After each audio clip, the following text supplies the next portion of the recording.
இதுல 27வது வினா சில பிள்ளைகள் நல்ல தெளிவாக காணொளி தயாரித்து அனுப்பி இருக்குது, பாராட்டுக்கள்.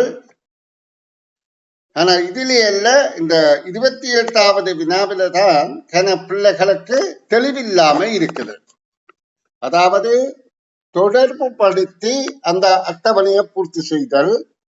அப்ப இந்த 27வது வினாவை பொறுத்தவரையில பிள்ளைகள் தெளிவாக விட வாங்கி இருந்தாலும் நான் ஒரு மேலதிகமாக அந்த தகவலை சொல்லிக்கொள்ள விரும்புகிறேன். அதாவது இதுல 11 பிள்ளைகள் இருக்கிறார்கள்.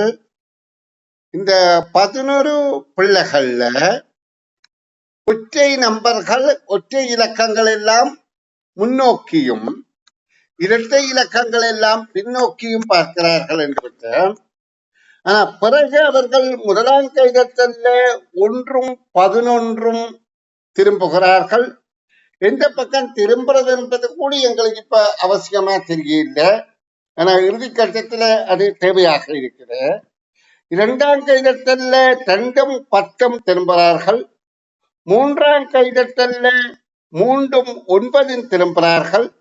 அப்ப 4வது கைதட்டல்ல 4ம் 8ம் திரும்புவார்கள்.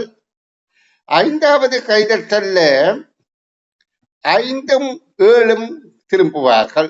இந்த திரும்புறதுல பாருங்கோ, முதல் 2 திரும்புறதும் ஒற்றை எண்கள், அடுத்த 2 இரட்டை எண்கள், அடுத்த 2 ஒற்றை எண்கள், அடுத்த 2 இரட்டை எண்கள், அடுத்த 2 ஒற்றை எண்கள். இப்ப 5 7 திரும்பிய பிறகு இந்த 6 என்பவர் நடுவில் இருக்கின்றார்.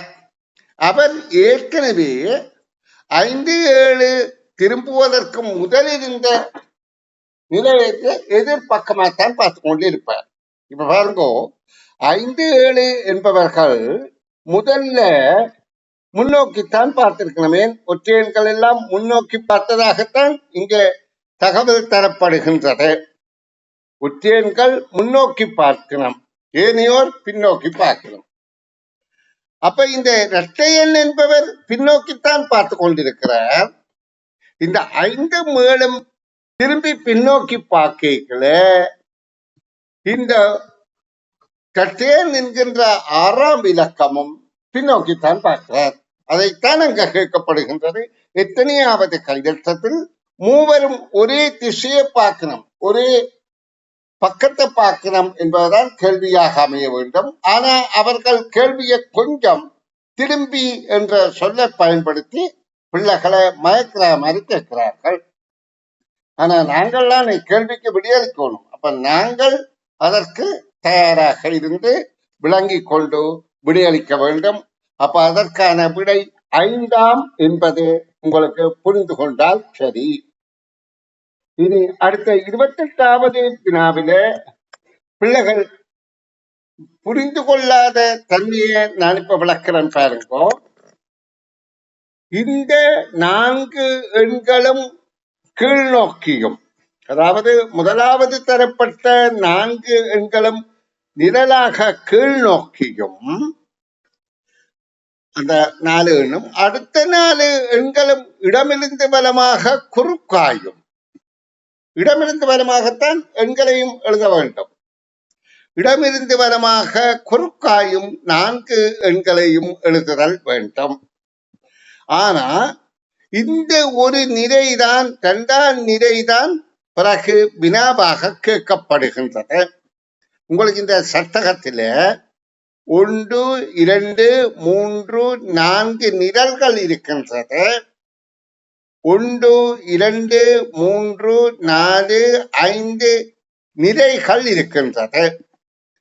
இது நிறைகள் மேலிருந்து கீழே, அதாவது வரிசை என்பது இது ஒரு வருஷம், 2வது வருஷம், 3வது வருஷம், 4வது வருஷம், 5வது வருஷம். அப்ப 5 நிறைகள் இருக்கின்றது. நிரல் என்பது மேலிருந்து கீழாக அல்லது கீழிருந்து மேலாக, இங்கே மேலிருந்து கீழாகத்தான் சொல்லப்படுகின்றபடியால் 4 நிரல்கள் இருக்கின்றது. நன்ற அவதானிங்கோ. இந்த கேள்விக்கு விடையளிக்கத்தான் அந்த பிள்ளைகள் தவறு விடுகிறார்கள். ஏன் தெளிவிருக்கணும். கற்பது கணக்கமாக இருப்பதை விட கற்பது தெளிவாக இருக்கிறதான் முக்கியம். இப்ப இந்த 5 இலக்க எண்ணை மேலிருந்து கீழாக எழுதுவது முதலாவது செயற்பாடு. ஏன்? வேறு ஒரு 5 இலக்க எண்ணும் இல்லை, 5 கூடுகளும் நேராக இல்லை. அப்ப இந்த 5 இலக்க எண்ணை அவ்வாறு நாங்கள் எழுதுகின்ற போது, அதாவது 2, 7, 2, 6, 5 இது எழுதின பிறகு அந்த பிள்ளைகள் விட்ட தவறு என்னென்றால், இந்த இடத்துல முதலாவது இடமிருந்து வலமாக வார எண்ணை எழுதுகிறார்கள். அவர்களுக்கு அப்படி தெரியும் முதலாவது இடமிருந்து வார எண் இதுதான் என்பது. ஏன்? இதாக இருக்கலாம் தானே. அவர்கள் இது முதல் விடியே கண்டுபிடித்தபடியால் இதே அப்படியே எழுதுகிறார்கள். அங்கதான் தவறு விடுகிறார்கள். அதாவது 7, 2, 7, 4 என்று எழுதுகிறார்கள். 7, 2, 7, 4 என்று எழுதினோம். பிறகு இதே அப்ப இதுக்கு எழுதினோம். அப்ப இது 485 என்று எழுதினோம். அது மிக தவறு. ஏன்? ஒன்றோடு ஒன்று தொடர்பு படுத்தித்தான் இங்க எண்களை கண்டுபிடிக்க வேண்டும். இப்ப நான் விளக்கம் தரேன் பாருங்க. இந்த 5 இலக்க எண்ணை எழுதுவது பொருத்தம். 2, 7, 2, 6, 5. அப்ப முதலாவது இதுதான் எழுதப்பட வேண்டும்.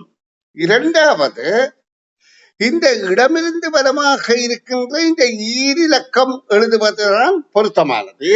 எங்களுக்கு நிச்சயத்தன்மை இருக்கின்றது. இந்த ரெண்டும் தான் நிச்சயமாகின்றது. அப்ப 4, 6 என்பதும் அடுத்தது 7, 5 என்பதும் எழுதிய பிறகு எங்களுக்கு அடுத்ததாக இந்த எண் எழுதக்கூடியதாக இருக்கின்றது. அதாவது நிரலாக 7, 4, 7. அப்ப இரண்டாவது தடவையாக எழுத வேண்டியது இந்த 3 எண்களும், 2 நிறையும் 1 நிரலும். இதுதான் எழுதப்பட வேண்டியது.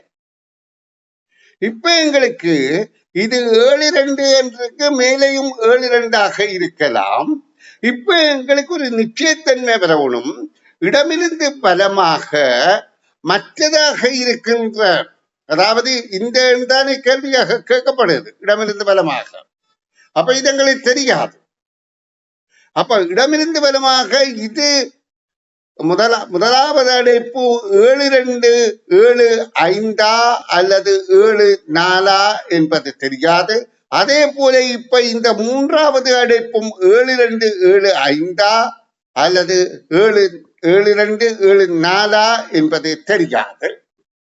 அப்ப நாங்க இதுல பார்க்கிற போது மேலிருந்து கீழாக 485 என்பது இருக்குது.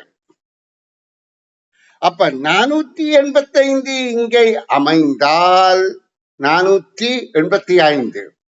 அப்ப 4 5 அமைந்த உடனே இந்த இடம் 7, 2, 7, 5 ஆகின்றது.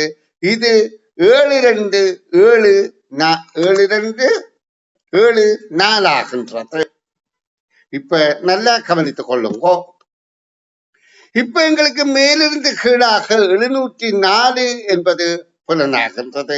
அப்ப இது 485, சாரி 485. இப்ப எங்களுக்கு கேள்விக்கான விடை கிடைத்து விட்டது 485. சாரி 708. கேள்விக்கான விடை 708 என்பது ஆகும். அப்ப குழந்தைகளுக்கு நான் தெளிவுபடுத்துகிறேன் என்றால், ஒன்றோடொன்று தொடர்பு படுத்தி இந்த எண் கோலத்தை நாங்க பூர்த்தி செய்ய வேண்டும். எண் சட்டகத்தை பூர்த்தி செய்தல் வேண்டும். இந்த ஒரு கேள்விதான் 3 பிள்ளைகள் பிழையாக காணொலிகள் அனுப்பியிருந்தார்கள். அது முடியவில்லைன்னே அவர்கள் எழுப்பி பாடசாலைக்கு போறதுக்கு முதலே காணொலி செய்திருந்தார்கள். வகுப்பு முடிஞ்ச உடனே அதை செய்கிறார்கள். பாவம், வரவேற்கத்தக்கது. ஆனால் இந்த விடயம் புரியாததால அவர்கள் என்ன செய்தார்கள் என்றதை நான் உங்களை தாரன். இந்த இலக்கத்தை எழுதினார்கள், பிறகு இதே விடையாக தருகிறார்கள். இது எப்படி அதை தர முடியும்? ஏனென்றால் இதிலேயும் இந்த பாருங்கோ 2 என்பது இங்கேயும் இருக்கு, இங்கேயும் 2 இருக்கு. அப்ப 4 இலக்கம் 2 இருக்கு. அப்ப இந்த இலக்கம் அங்கே என்பது அவர்கள் எப்படி துணிந்தார்கள்? அப்ப இது ரெண்டையும் முதல் எழுதிட்டு இந்த எண்ணை கண்டுபிடிக்க வேணும். இரண்டாவது நடவடிக்கை. பிறகு இந்த எண்ணை கொண்டு வந்து இங்கே எழுத வேணும் என்பதை கண்டுபிடித்து அதன் மூலம்தான் அவர்கள் அதை துணிய வேணும் என்பதை தெரிந்து கொள்ளுங்கள். சரி, இனி அடுத்த 29வது வினாவுக்கு அவர்கள் தெளிவாக விடையளித்திருந்தார்கள். பாராட்டுக்கள். அப்ப அதையெல்லாம் காணொலியாக இனி நான் பதிவேற்றம் செய்வேன். இதுல இந்த முக்கோணங்களை நேர்கோடுகளாக கீறி, அதாவது இப்படியாக இந்த கோடை கீறி இப்படியாக இது சாய்கூடாக அமைகின்ற போது இதுக்குள்ள ஒரு சதுரம் இங்கே வருகின்றது. அடுத்து இப்படி ஒரு சதுரம் அமைகின்றது, இப்படி ஒரு சதுரம் அமைகின்றது. அப்ப இங்க சேர்ந்தது 2 சதுரங்களும் 3 முக்கோணங்களும் என்ற விடை மிக மிக பொருத்தமானது. நன்று. நாங்கள் இனி அடுத்த பக்க வினாக்களுக்கு விடை காண் விளக்கத்தில் ஈடுபடுவோம்.